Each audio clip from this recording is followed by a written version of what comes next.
The moon rose high above the ancient forest of Ife, a silver beacon casting long shadows across the sacred grounds of the oracle. The air was heavy with silence, broken only by the distant call of night birds and the rhythmic drumming from the palace square where villagers had gathered in anticipation. The time had come.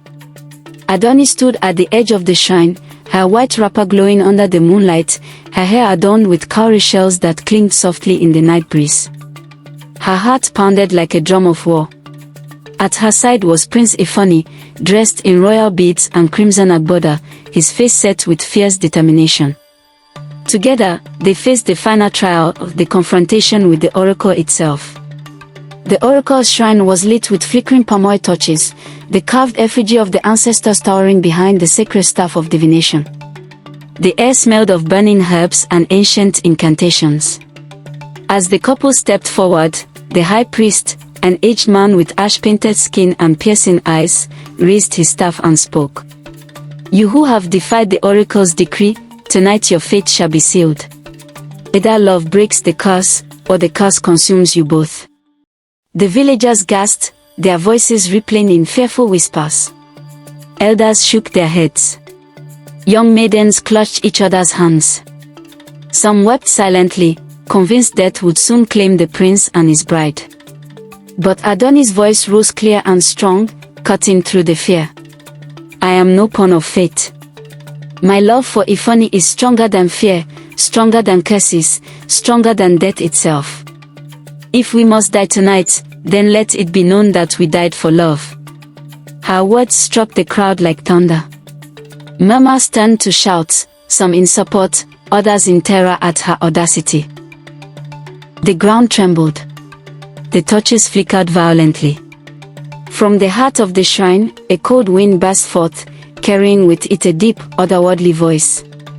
The oracle had awakened. "You dare defy me, child of dust," the voice roared, echoing across the land. "For generations, my words have bound kings and slaves alike. None have broken free. You shall be no different." Prince Ifeanyi stepped forward, gripping Adunni's hand tightly. His voice was steady, royal, unyielding. "No spirit, no curse, no prophecy can erase the truth of love. You have ruled through fear. Tonight, we choose courage." Suddenly, the ground split open before them, and from the earth rose a great shadow, the spectral form of the oracle, its eyes blazing like fire, its voice shaking the heavens. The people fell to the ground, crying out in terror.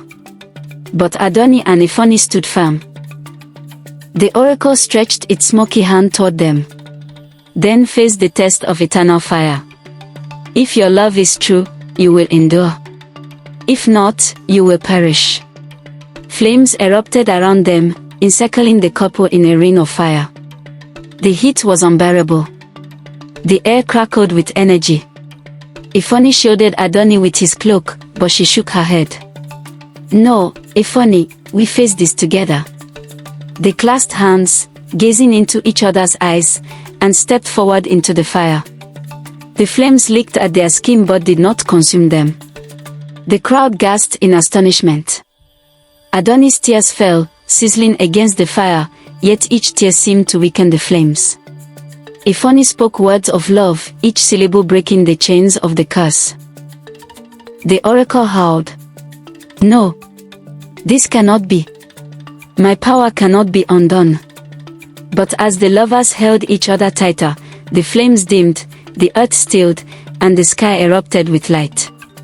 The moon glowed brighter than ever, casting a silver rain upon the land.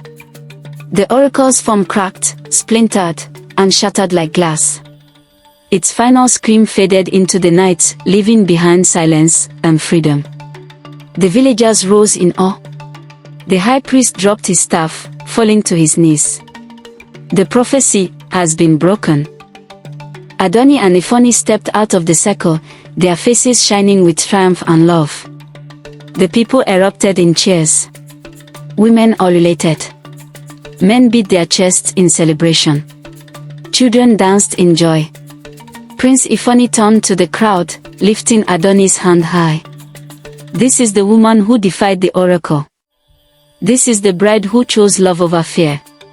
Let her name be remembered in every song, in every tale, for generations. The people roared her name, Adunni. Adunni. Adunni. The next day, the palace was alive with celebration. Drums thundered. Dancers filled the courtyards. The air was thick with the scent of jollof rice, roasted yam, and palm wine. Elders blessed the union, and even those who had once doubted bowed before the couple. That evening, under the same moon that had once threatened doom, Adunni and Ifeanyi were crowned together, not just as bride and groom, but as leaders of a new age. Their love had rewritten destiny. Their defiance had freed the land. And thus, the tale of the bride who defied the oracle ended not in sorrow, but in triumph, a love story that would echo across the sands of time.